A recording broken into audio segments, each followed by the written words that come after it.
Menyisipkan baris baru dan kolom baru. Nah, menyisipkan baris atau kolom baru ini diperlukan ketika kita misalkan terlupa suatu, misalkan di sini kita ada nama, ada daftar nilai, data daftar nilai, kemudian kita lupa pada seseorang yang harus diisikan di tengah-tengah sini, di antara misalnya di antara nomor 6 dan 7 ini, maka di situ kita butuhkan untuk menyisipkan baris.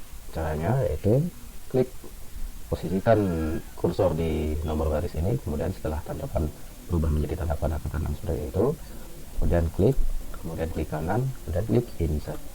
Nah, begitu. Atau kita juga bisa menyisipkan lebih dari satu baris. Jadi kita posisikan lagi di sini, klik, tahan, kemudian tarik ke bawah.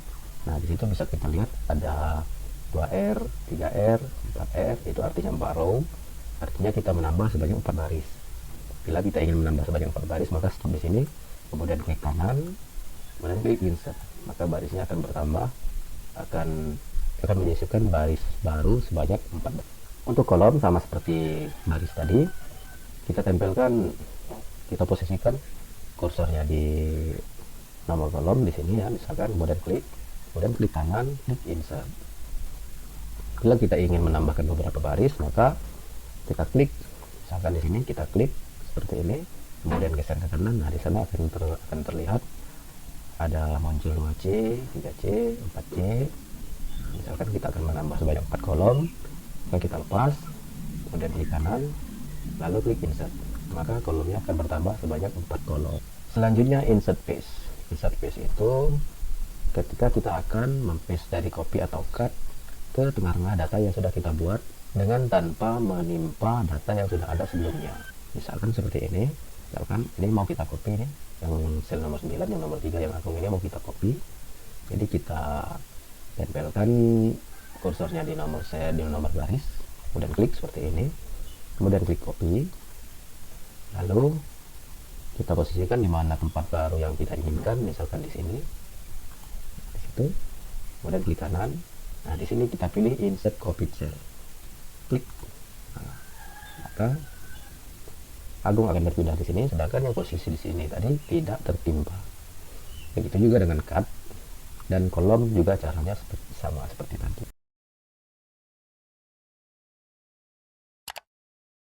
Lalu mengubah tampilan buku kerja. Mengubah tampilan buku kerja ini sebetulnya sudah kita bahas pada bahasan yang pertama, namun di sini kita ulangi lagi, kita barengi dengan contoh. Mengubah tampilan buku kerja itu bisa kita lakukan yang pertama melalui menu bar view ini atau tab view ini ya. Kemudian di sini ada 3 pilihan, normal, page layout, page break preview. Nah, kalau normal itu tampilan seperti yang kita miliki sekarang ini tampilan normal. Kalau page layout itu seperti ini, coba kita klik. Nah, begitu. Kalau page break preview akan menjadi seperti ini. Nah, jadi yang ditampilkan hanya bagian yang akan di-print nanti.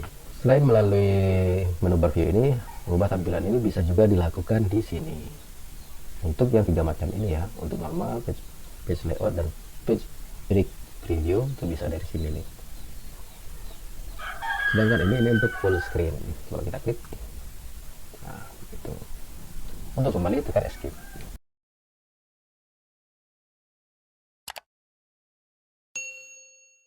Memperbesar area yang terseleksi. Nah, pada bahasan yang pertama sebelumnya, atau jam pertama, kita telah pernah membahas tentang zoom scroll ini, zoom slider ini ya. Di sini kita bahas kembali dengan salah satunya memperbesar atau menzoom area yang terseleksi. Maksudnya bagaimana?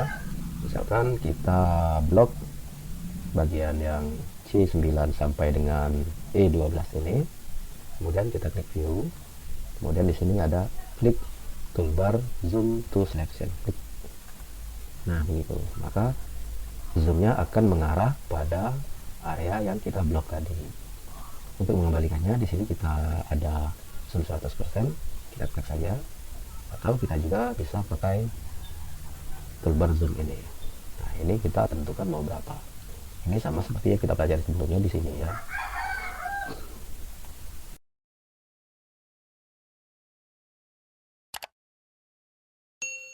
Selanjutnya menambah dan menyalin lembar kerja baru.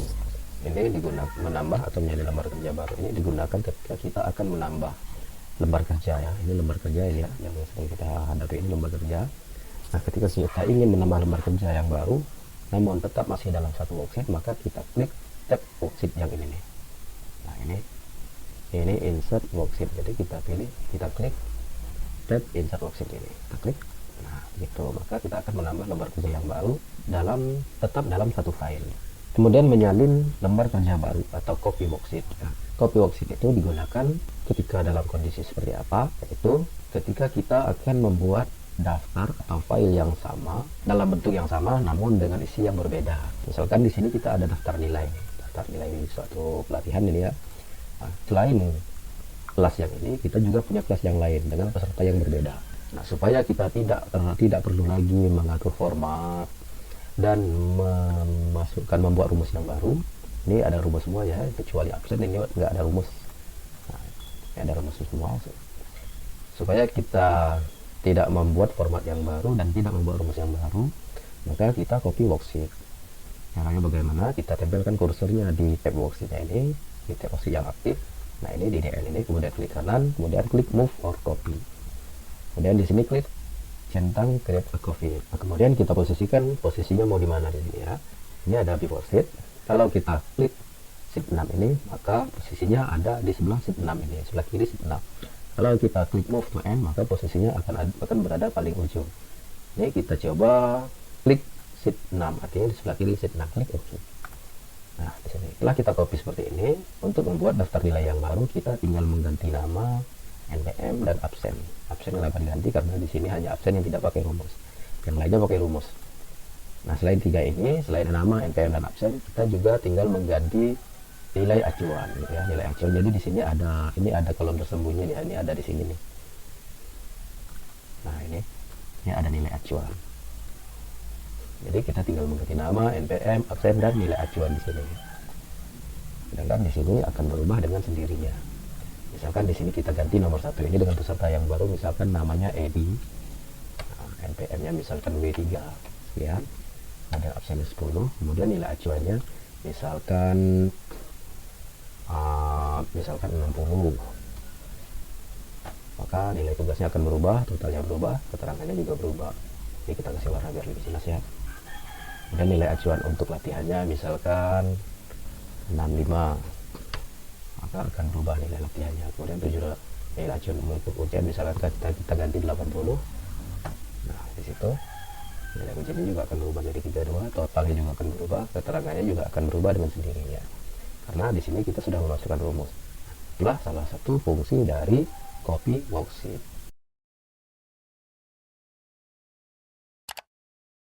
Selanjutnya kita masuk pada pelajaran membuat grafik. Nah, di sini kita ambil contoh dari laporan penjualan bulanan yang kita buat tempo hari. Untuk membuat grafik itu pertama kali yang harus kita contohkan adalah nilai yang akan dibuatkan grafiknya. Dalam hal ini di sini jumlah ya. Jadi kita blok dulu dari C3 ini sampai C14 seperti ini. Kemudian di insert, di menu bar insert ini, di sini kita pilih di sini jenis-jenis dari grafiknya, ada kolom, line, pie, bar, dan seterusnya. Nah, di sini kita ambil contoh misalkan pie. Di sini ada dua nih pie, ketika di pie kita pilih misalkan yang ini. Nah, jadi ya di sini bisa kita pilih mau layout yang mana ya. Saya ini, kita lihat hasilnya tuh, saya ini, saya juga yang ini tergantung tinggal kita mau pilih yang mana. Misalkan kita ambil yang ini ya. Nah, ini layout 6.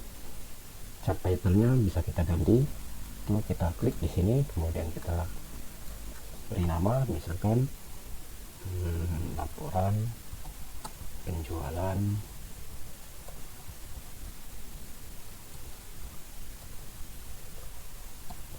bulanan.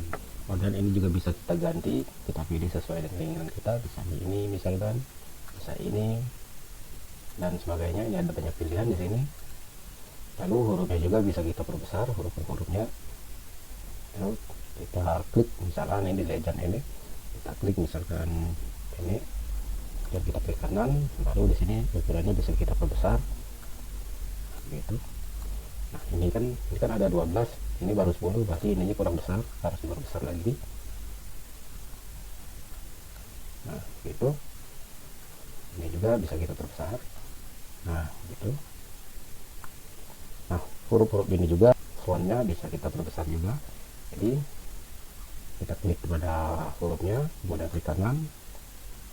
Nah, di sini bisa kita tambah, bisa kita perkecil atau perbesar. Nah, itu. Setelah kita kurang besar, ini bisa diperbesar lagi. Ini bisa dibikin jadi bold. Tuh. Ini juga bisa dibikin jadi bold. Nah, atau kalau kita ingin mengganti, misalkan kita mau kita ganti dengan model yang lain, kalau ini dari file, kita klik change chart type. Kemudian di sini kita pilih bentuk grafik yang kita inginkan. Bisa kita gunakan bubble. Nah, begitu. Ini ada banyak pilihan bubble-nya. Itu. Atau bisa kita bisa pilih bubble yang ini. Maka dia akan seperti ini. Atau bisa juga pilih yang ini. Dan seterusnya sesuai dengan keinginan kita.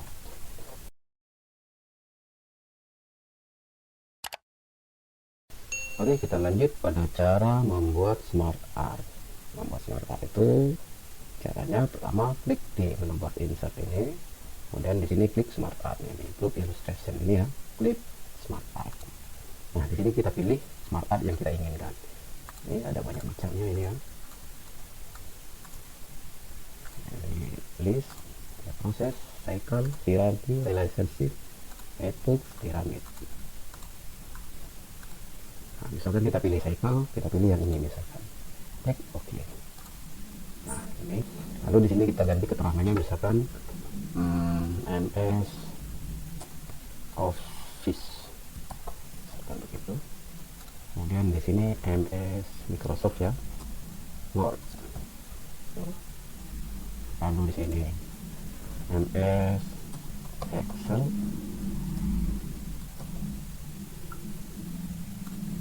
Kemudian di sini MS Access. Lalu di sini MS PowerPoint.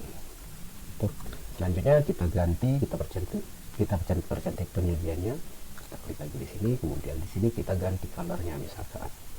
Nah, klik icon change color ini, kemudian di sini kita pilih sesuai dengan selera yang kita inginkan. Ini ada banyak macamnya ya. Sampai di sini tuh. Misalkan kita pilih yang ini. Lalu di sini untuk smart style-nya kita pilih, misalkan kita pilih yang ini. Nah, gitu. Ini cara membuat smart art. Selanjutnya menggunakan word art. Menggunakan word art itu bisa kita ambil dari insert juga. Klik menu insert. Kemudian di sini kita pilih word art ini yang ini ya. Klik icon word art ini. Dan di sini kita pilih macam-macam sesuai keinginan kita. Nah, misalkan kita pilih yang ini misalkan. Di sini kita ketikkan, misalkan kita ketikkan Microsoft Excel. Misalkan. Lalu di sini klik bingkainya ini, garis luarnya ya. Nah, kemudian di sini kita pilih macam-macam shape style sesuai dengan keinginan kita. Nah, ini ada banyak pilihan. Tuh.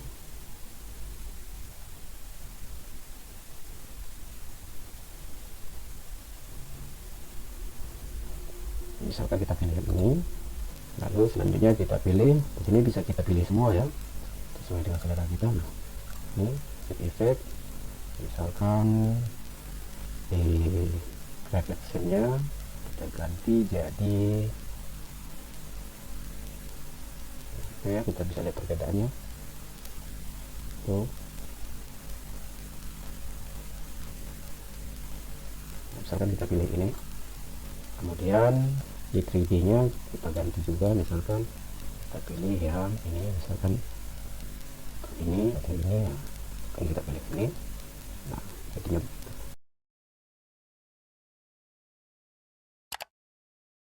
mengurutkan data atau sort. Sort ini digunakan ketika kita akan mengurutkan data sesuai dengan abjad atau sesuai dengan angka. Abjad itu misalkan dari A sampai Z atau Z sampai A, sedangkan angka itu mulai dari yang terkecil atau terbesar, atau sebaliknya dari terbesar ke paling kecil. Sort ini sudah pernah kita bahas sebelumnya, yaitu di pertemuan jam kedua. Namun kali ini kita akan membahas lebih detail dan lebih efisien. Gimana caranya? Yuk kita lihat. Kursor sel aktifnya boleh di mana saja, yang penting di dalam tabel ya. Kemudian kita klik menu bar data ini. Kemudian di sini klik toolbar sort. Nah, itu untuk sort by ini, klik tanda panah kecil ini. Kemudian kita pilih apa yang ingin kita urutkan, apakah nama, tempat lahir, umur, dan sebagainya. Nah, di sini kita contohkan misalkan nama. Kemudian di ordernya A to Z, artinya A B C. Kita pilih A to Z. Klik OK. Gitu. Atau kita bisa juga mengurutkan berdasarkan umur, berdasarkan angka gitu. Kita klik toolbar sort. Kemudian di sini kita pilih umur. Nah, di sini ada smallest to largest, kemudian ada largest to smallest, itu smallest to largest itu dari kecil ke besar, largest to smallest itu dari besar ke kecil. Kita pilih coba smallest to largest, klik OK. Nah, ini dari yang termudah sampai yang tertua. Itu cara mengurutkan data.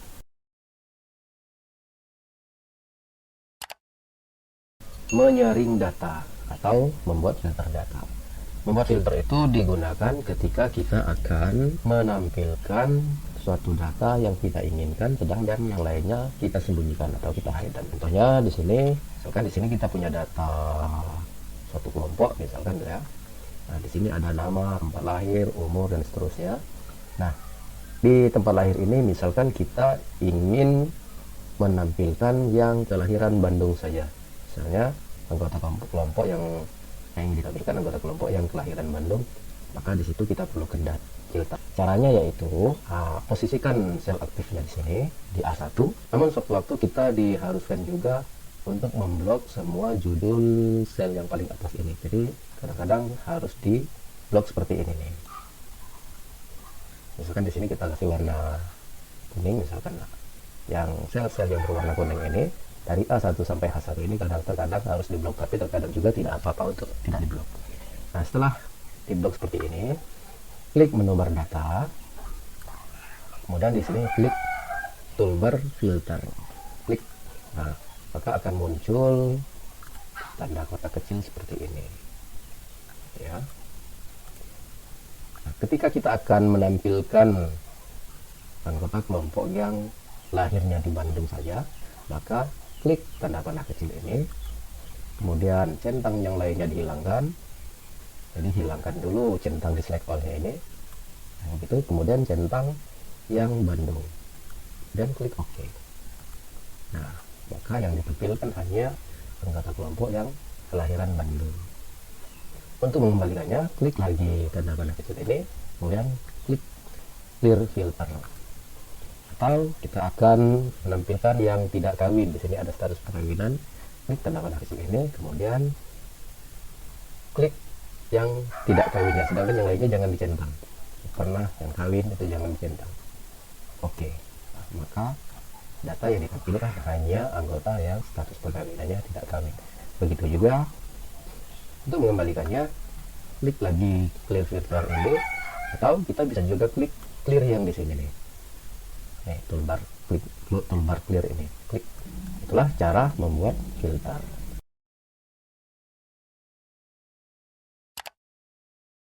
Menghitung subtotal. Menghitung subtotal itu digunakan ketika kita akan menghitung jumlah per bagian tertentu. Misalnya di dalam contoh data ini kita punya data bantuan untuk kelompok tani.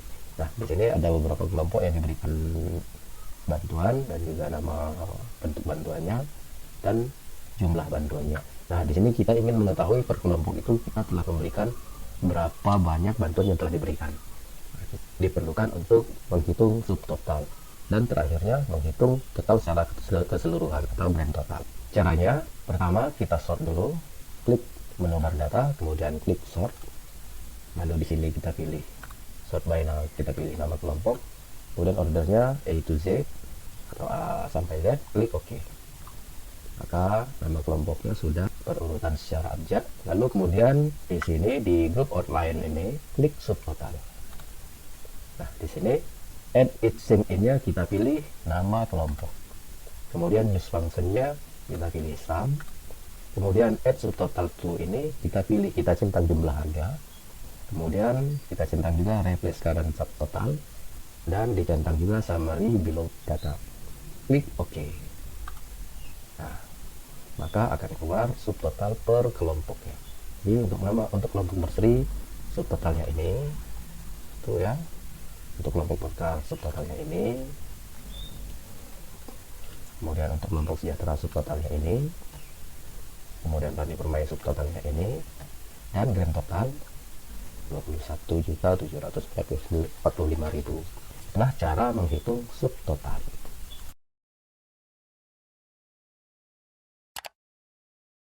Membuat freeze. Freeze itu kita gunakan ketika kita ingin scroll data, scroll ke bawah begini ya, atau page down. Namun kita inginnya sel yang berwarna kuning ini tidak ikut terscroll. Maka di situ kita gunakan freeze. Caranya boleh kita klik di baris seperti ini, boleh juga kita klik sel aktifnya diposisikan di A2 ini.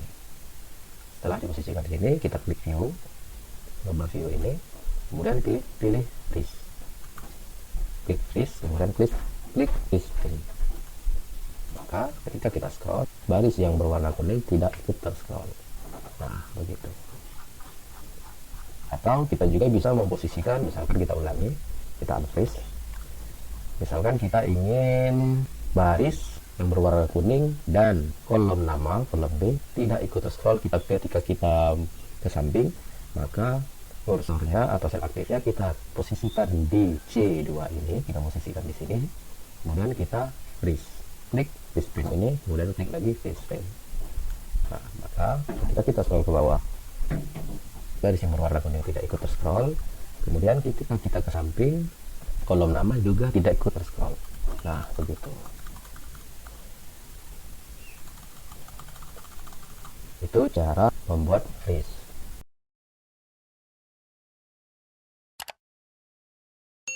Sekarang kita masuk pada pelajaran memproteksi data. Proteksi data itu digunakan untuk melindungi atau mengamankan data. Ada 3 macam cara memproteksi data. Yang pertama itu memproteksi sheet. Memproteksi sheet ini digunakan untuk mengamankan atau melindungi data yang sudah kita buat agar tidak bisa dirubah oleh orang lain, atau tidak bisa dirubah juga oleh kita sendiri secara tidak sengaja. Bagaimana caranya? Langsung saja kita praktekkan pada worksheet yang aktif. Ini kita contohkan ini pada data yang ini ya. Kita contohkan data daftar nilai ini. Nah, klik icon format ini, kemudian klik protect sheet. Nah, di sini kita buat passwordnya, masukkan password yang kita inginkan. Ini passwordnya sesuai dengan keinginan teman-teman ya, terserah mau dimasukkan password apa. Misalkan 123. Nah, jangan lupa select lock cell dan select unlock cellnya harus dicentang. Klik OK. Kemudian di sini dimasukkan lagi passwordnya. Tadi 123, maka di sini juga 123. Oke. Maka data yang sudah kita buat ini tidak bisa dirubah. Contoh, misal kita klik di sini, kemudian ketikkan sesuatu, maka akan muncul keterangan seperti ini. Lalu proteksi data yang kedua adalah memproteksi sebagian sel. Kita contohkan pada worksheet yang kedua ini. Nah, kalau yang tadi itu, kalau memproteksi sheet itu artinya seluruhnya kita proteksi. Yang sekarang kita memproteksi sebagian sel, artinya tidak semua sel diproteksi. Langsung saja kita praktekkan. Misalkan di sini kita yang boleh dirubah pada kolom nama misalkan. Jadi kita blok dulu, kita pilih ringnya dulu dari B5, dari nomor nama pertama sampai nama 15, B5 sampai B19, kemudian klik format, lalu klik lock cell, kemudian klik format lagi, klik protect sheet. Nah, di sini ketikkan password yang kita inginkan, misalkan yang akan kita buat, misalkan 123, kemudian select lock cell ini centangnya kita buang. Nah, begitu. Kemudian klik OK. Kemudian ulangi lagi password yang kita buat tadi, 123. Kemudian klik OK. Nah, begini. Ini sel yang lain tidak bisa kita edit, tidak bisa kita ubah, tapi pada kolom nama bisa kita edit atau kita rubah. Ini artinya hanya memproteksi sebagian sheet saja.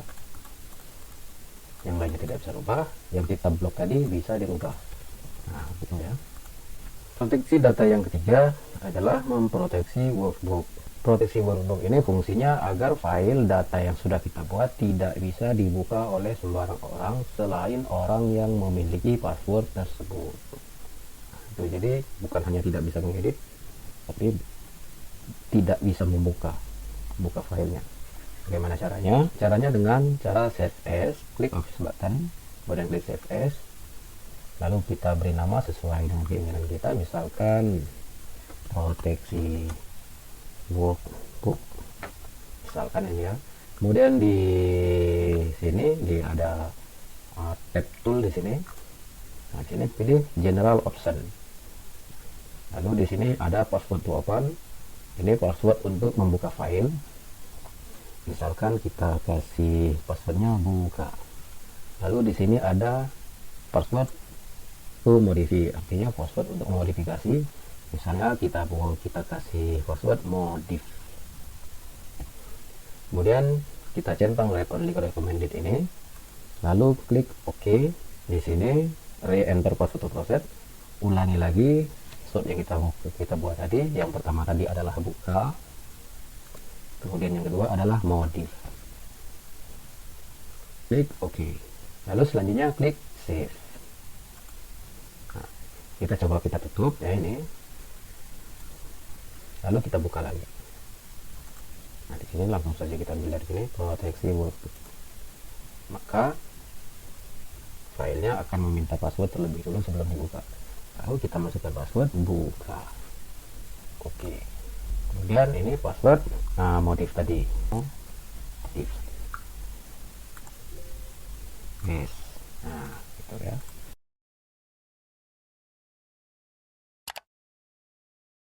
Mencetak lembar kerja atau ngeprint. Setelah pekerjaan kita selesai, maka tahapan terakhir yang harus kita lakukan adalah mencetak lembar kerja atau pekerjaan yang kita buat tersebut, atau biasa disebut ngeprint. Nah, sebelum kita ngeprint itu kita harus atur dulu cara penyajiannya ya, bentuk penyajiannya atau page setup-nya. Di sini kita klik menu bar page setup. Di sini ada margin. Margin itu untuk mengatur jarak dari sisi kertas ke teks, dari kiri, atas, kanan, bawah. Kemudian di sini ada custom orientasi, itu portrait and landscape. Portrait itu tegak, landscape itu baring. Kemudian di sini ada ukuran kertas. Ini kita tentukan ukuran kertasnya, misalkan di sini A4. Atau mengatur page setup selain bisa dilakukan melalui menu bar page layout ini atau grup page setup ini, juga bisa kita lakukan langsung melalui print preview. Caranya klik office button, kemudian klik print. Nah, di sini kita tentukan dulu ukuran jenis printer yang akan kita gunakan. Di sini contohnya misalkan Epson. Kemudian klik properties. Nah, di sini kita tentukan ukuran kertasnya sesuai yang kita inginkan. Di contoh ini kita pakai A4. Kemudian di sini orientasi, portrait atau landscape. Di sini kita pilih portrait. Jenis kertasnya standar, itu HVS. Kalau kertas biasa itu kertas standar, kualitasnya juga standar dan berwarna. Selanjutnya kita klik OK. Kemudian kita klik preview. Nah, di sini, kita atur page layoutnya lagi melalui toolbar page setup ini. Nah, di sini margin yang tadi ya. Ini bila kita punya ukuran tersendiri, silakan kita masukkan sesuai mungkin kita. Misalkan kita contohkan semuanya 2 cm dari atas ke teks itu 2 cm, maka ketikkan 2, right atau kanan itu juga 2, left 2, kemudian bottom juga 2. Kemudian di sini center on page. Sini ada horizontal, klik horizontal. Itu maksudnya ini previewnya, maksudnya tengah-tengahnya di sini akan berada di tengah-tengah kertas. Kalau tidak dicentang, maka akan berada di samping kiri kertas. Di sini coba kita klik, kita gunakan horizontally. Sementara vertikal itu tabelnya atau teksnya akan berada di tengah-tengah secara vertikal. Coba kita lihat. Nah, maka akan seperti ini. Nah, vertikal ini jarang dipakai. Kemudian klik OK. Kemudian kita perhatikan ya di sini. Kita close dulu, close print dulu ya. Nah, ini kan kolom terakhir itu keterangan. Sementara ini ada garis bayang ini ukuran yang terprint nanti. Artinya tabel yang kita gunakan ini tidak mencukupi satu kertas. Kita lihat lagi. Klik print atau klik print, langsung klik print preview. Nah, di sini kolom keterangan tidak ada karena tidak mencukupi, maka akan menambah satu halaman lagi.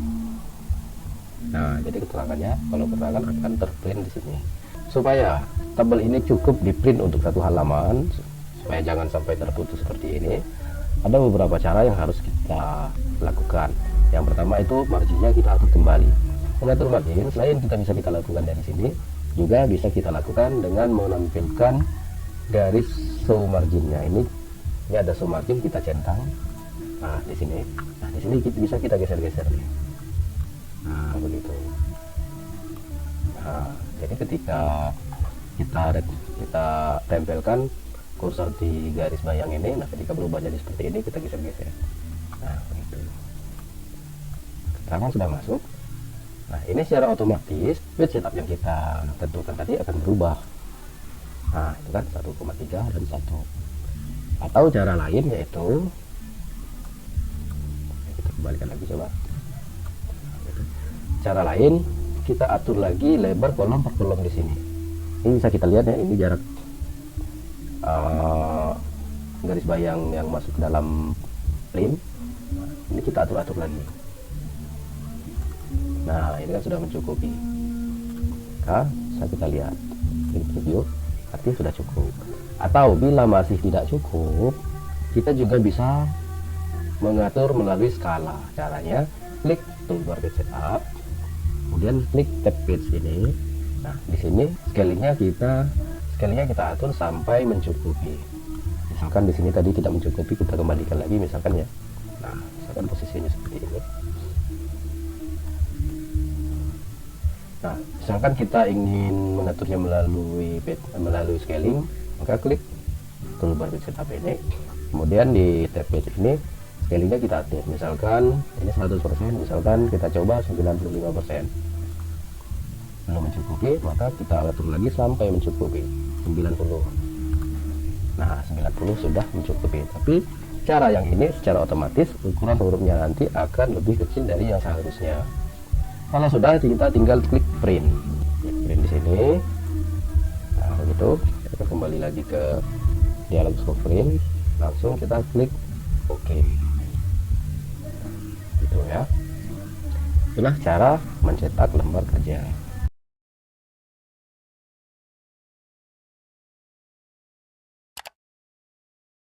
Nah kalau yang tadi itu cara ngeprint di Microsoft versi 2007, print di Microsoft Excel versi 2010 dan seterusnya.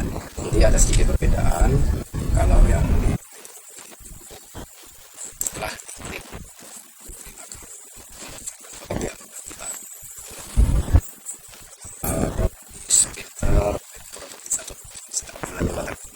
kalau di Windows 10 ini kita akan langsung menampilkan menu yang ada di scope atau kotak dialog print, kan langsung ditampilkan di sini. Sedangkan preview langsung ditampilkan di sebelah kanan. Di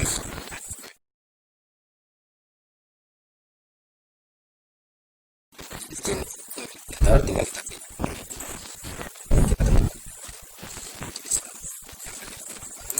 Kita properti bisa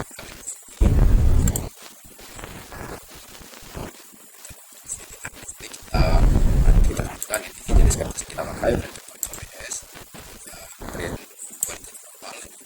kita split dan ini paper size untuk ukuran kertas. Kalau tidak ada kita define di sini, define, dan ini sudah kita pilih milimeter, dimasukkan biasanya pakai F4 dan 215 mm, 3 mm, kemudian ini klik OK. Ini kita lihat. Kemudian di sini print active sheet ini sama seperti ini, kotak dialog. Sini ini print active, artinya halamannya yang akan di print, dan print selection itu yang di print hanya yang terseleksi saja, yang dipilih saja. Dan di sini ada PS kan kita print itu kemudian di sini untuk ini satu sisi, dua sisi artinya bukan. Dan di sini untuk pengaturan kertas bila bagian itu atau satu-satu dan ini untuk adaptasi portrait atau landscape. Dan ini custom ini untuk melakukan tadi